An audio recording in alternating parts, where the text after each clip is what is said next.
언제나 필승! 네, 반갑습니다. 필승입니다. 반갑습니다. 자, 이번에 분석해드릴 기업은 한국카본입니다. 일단 저 같은 경우는 좋은 마음 기분 나게 멤버분들, 그러니까 텔레그램방에 여러 번 말씀드렸어요. 저는 조선산업을 상당히 좋게 보고 있습니다. 본격적인 턴어라운드에 저는 올해부터 진입할 것이라고 생각을 하고 있어요. 그렇기 때문에 뭐 한국카본뿐만 아니라 사실상 뭐 인하전공도 마찬가지고 이런 기업들의 투자를 진행하고 있죠.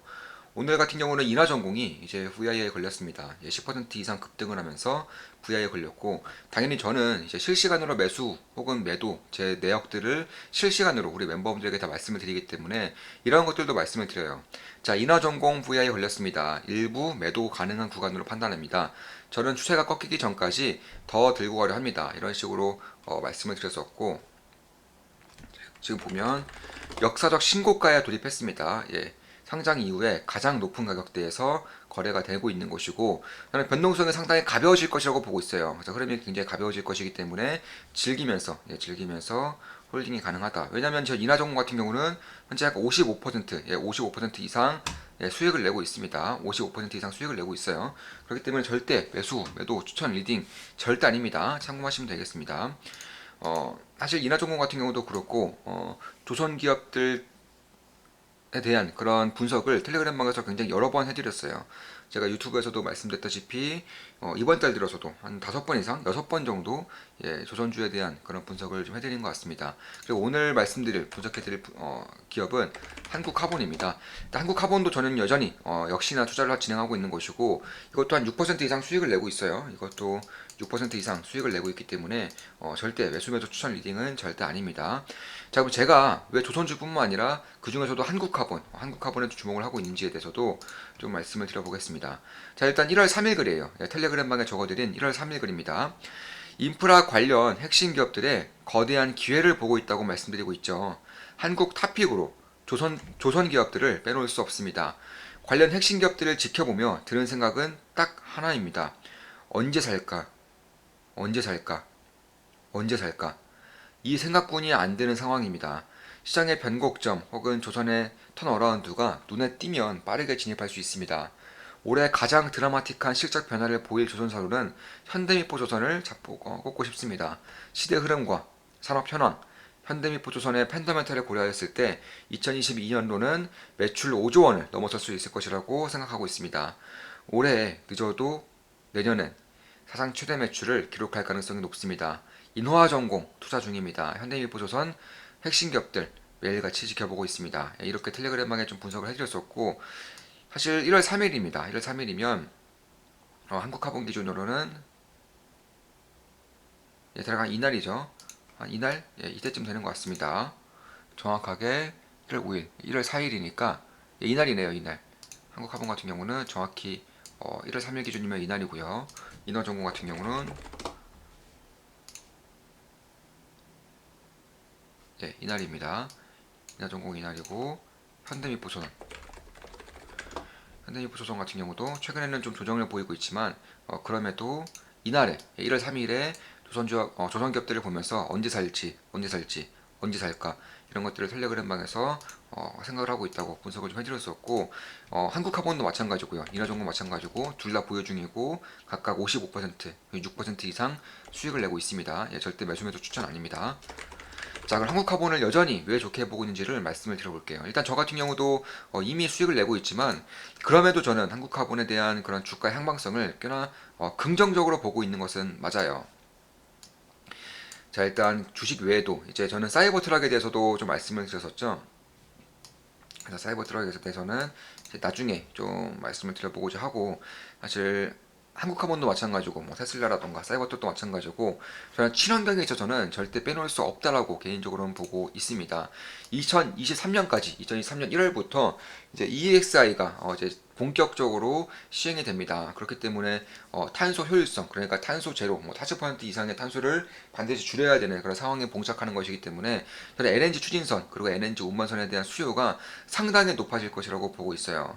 그리고 그 중에서도 역시나 뭐 선박의 건조는 주목할 점은 2년 이상, 최소 2년 이상이 걸리는에도 불구하고 현재 대한민국의 조선사들의 도크가 대략 2025년까지는 전부 다 꽉 찬 상황입니다. 따라서 지금 부랴부랴 조선을 수주한다고 해도, 조선을 발주한다고 해도 2025년 이후부터 이제 배를 받을 수가 있는 그런 상황이기 때문에 사실상 조선사들의 굉장히 좀 유리한 상황이 만들어지고 있는 건 맞아요. 그러니까 지금까지는 조선사들이 적자를 면치 못했지만 이제는 흑자 전환을 하더라도 어마무시한 그런 실적 성장을 보이면서 할 수 있을 가능성이 꽤나 높아지고 있다. 개인적으로 그렇게 보고 있습니다. 실제로 한번 예를 들어서 말씀을 드리면, 자, 독과점적인 산업입니다. A, B, C 정도의 식당밖에 없는 그런, 예를 들어서 대게집, 대게집이 전국에 딱 3개밖에 없는데 그 3개의 집에서 먹으려면 예약을 2년, 3년 전부터 해야 된다면 과연 갑은, 그러니까 유리한 고지는 손님에게 있을지 혹은 사장에게 있을지 잘 생각해 본다면 저는 답은 나왔다라고 보고 있어요.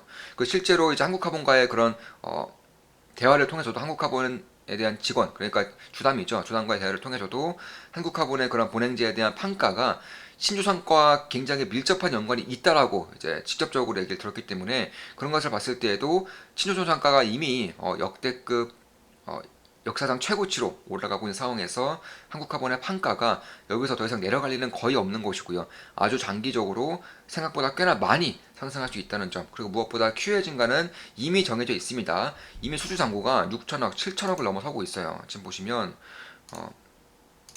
간단하게나마 좀 시가총액을 말씀드리면 5,100억이죠. 근데 올해 기준으로 수주 잔고 이미 7천억을 바라보고 있기 때문에 뭐 이런 것을 봤을 때에도 QE 증가는 뭐 당연한 거고요. 그리고 신조성가에 대한 그 상승세를 봤을 때에도 피해 증가, 그러니까 판가에 대한 증가도 매우 높은 확률로 이루어질 가능성이 높다. 저는 개인적으로 그렇게 보고 있습니다. 따라서 저는 이번 사이클에서 머지않아서 역대 최대 실적을 훌쩍 뛰어넘을 것이라고 보고 있고, 만약에 그렇게 된다면 주가는 항상 선행하기 때문에 지금부터는 슬슬 이제 관심을 가질 때가 되지 않았나, 개인적으로는 그렇게 생각을 하고 있습니다. 특히나 이 뭐 엔진도 마찬가지고요. 그러니까 이중연료 엔진도 마찬가지고 보냉조도 마찬가지고 조선 기자재 중에서는 한국 기업들이 상당히 좀 강점을 가지고 있는 그런 상황이에요.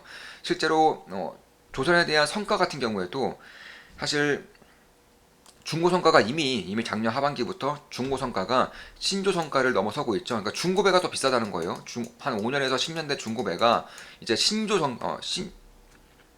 완전히 새로운 배보다, 그러니까 새롭게 만들어진 이제 새로운 배보다 훨씬 더 단가가 높아지고 있는 상황이 만들어지고 있다는 겁니다. 그런 것을 봤을 때에도 저는 만약에 여기서 신조성과가 떨어지지 않는다면 한국화본에 대한 그런 판가 역시나 떨어지지 않을 가능성이 높을 것이고, 그렇게 된다면 지금의 실적보다 훨씬 더 잘 나올 수 있을 가능성이 높아지기 때문에 저는 이제 조만간 최대 실적을 낼 것이라고 보고 있는 그런 상황입니다. 일단 작년 같은 경우가 장난이 아니죠. 재작년에 2020년도에 약간 500억 정도, 574억 정도의 그런 단기 순이익을 냈었는데 저는 머지않아서 이러한 실적을 훌쩍 뛰어넘을 가능성이 꽤나 높아지고 있다. 이렇게 보고 있습니다. 실제로 그리고 한국이 LNG 추진선에 굉장히 강점이 있다는 것도 한국화물이라던가 동성 화인텍과 같은 그런 본행제 기업들이 상당히 유리한 그런 상황이 만들어지고 있지 않나 이렇게 보고 있습니다. 실제로 조선 쪽에서 중국의 경쟁력이 밀리는, 그러니까 조선을 제대로 만들 수 있는 국가가 한국, 일본, 중국 정도밖에 없어요. 근데 일본은 이미 경쟁에서 밀려난 지가 오래되었고, 그 다음은 한국, 중국밖에 없는데 중국에 비해서 훨씬 더 잘 만드는, 훨씬 더 경쟁력이 뛰어난 곳이 바로 LNG, 그리고 LNG 추진선이고, 벌커 외에는 사실 딸리는 구간이 없어요. 그렇기 때문에 지금 제가 주목하고 있는 것들, 그리고 조선산업에 주목하고 있는 부분은 LNG선과 LNG 추진선이기 때문에 이런 것들을 좀 볼 필요가 있다. 특히 LNG 추진선과 LNG선에 반드시 들어가야 되는 LNG 본행제가 한국화본과 그리고 동성화인텍에서 거의 독과점하고 있는 상황이기 때문에 그런 것을 봤을 때에도 결국에는 한국이 전 세계 LNG선과 LNG 추진선의 80% 이상, 90% 가까이 물량을 싹쓸이해오는 상황에서 한국화본과 동성화인텍에 대한 그런 독과점이 상당히 강력한 그런 시장이기 때문에 저는 가면 갈수록 산업이 좋아지면 좋아질수록 이들에 대한 실적이 성장세가 생각보다 더욱더 커질 수 있지 않을까? 개인적으로는 그렇게 보고 있습니다. 따라서 그런 것을 봤을 때 저는 좀 주목할 필요가 있다고 보고 있어요. 특히 동성화인텍에 대해서 한국카본이 조금 더 강한 점 중에 하나가 바로 사업에 대한 다양성이에요. 그러니까 지금까지는 LNG 본행제를 통해서 대부분의 실적을 냈다면 이제 슬슬 다양성이 점차 확장되고 있어요. 제가 이쪽에 대한 관심이 꽤나 있기 때문에 조선 관련된 것들 혹은 항공 우주 관련된 것들에 대한 그런 세미나라던가 전시회를 만약에 있으면 항상 가는 편입니다. 그래서 얼마 전에도 작년인가요? 작년 겨울쯤에도 한번 갔었었는데 그때 한국화본에 대한 담당자분들과 좀 대화를 좀 오래 나눴었어요. 근데 그분들이 봤을 때는 지금 이런 LNG에 대한 보냉전은 뭐 당연히 실적이 잘 나오는 곳이고 가면 갈수록 이런 우주선이라던가 비행기에 쓰이는 그런 탄소 섬유 있죠. 여기에 대한 그런 희망을 상당히 많이 갖고 계셨던 것을 느낄 수 있었습니다. 그러니까 예를 들어서 이름도 한국 카본이죠. 이런 탄소 섬유, 카본 섬유에 대한 그런 소재 개발이 거의 끝났다고 합니다. 그래서 그런 것을 봤을 때에도 실제로 미국과 이스라엘의 그런 항공기의 납품을 직접적으로 이제 하고 있다고, 그러니까 했다는 그런 자료가 나올 만큼 이쪽에 대해서도 저는 꽤나 사업에 대한 모멘텀, 그러니까 방향성에 대한 모멘텀이 꽤나 잘 나오고 있고요. 그뿐만이 아니라 뭐 항공, 그러니까 뭐 우주선 이런 것뿐만 아니라 자동차 혹은 뭐 건설에 쓰이는 뭐 내장재라던가 바닥재 이쪽에 대한 신소재 역시나 꽤나 활발하게 개발을 하고 있고 이미 뭐 KCC라던가 LX그룹이라던가 이런 그룹들과도 거래를 트고 있는 그런 상황이기 때문에 저는 꽤나 단기적인 뿐만 그러니까 단기적, 중기적인 에너지 사이클뿐만 아니라 장기적으로 봤을 때에도 훨씬 더 안정적인 기업으로 나아가고 있지 않나. 시크릿컬 기업으로 보기에는 신산업들에 대한 그런 대중화가 꽤나 빠르게 이루어지고 있는 그런 기업 중에 하나가 바로 한국카본이다. 이렇게 보시면 될 것 같습니다.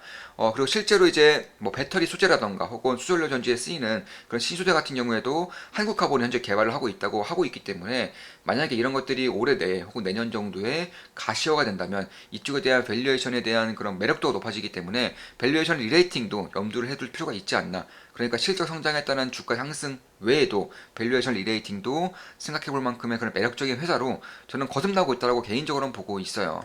그러니까 시크릿컬 기업으로 보기에는 상당한 확장성과 그리고 신산업에 대한 그런 다양성이 점차 갖춰지고 있는 그런 기업 중에 하나다. 이렇게 개인적으로 보고 있습니다. UAM에도 진출할 수 있을 거라는 그런 내부적인 얘기도 이제 나오고 있다고 하니까 그런 것을 봤을 때에는 꽤나 장기적인 그런 모멘텀을 가질 수 있는 기업이지 않을까 개인적으로는 그렇게 보고 있습니다. 자, 지금까지 한국카본 그리고 한국카본에서 하고 있는 뭐 LNG 보냉지는 뭐 당연한 것이고요.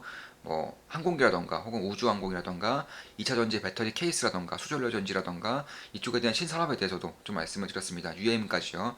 자, 이것으로 방송 마치겠습니다. 지금까지 필승이었습니다. 좋은 무석, 좋은 기업 분석으로 찾아뵙겠습니다. 필승!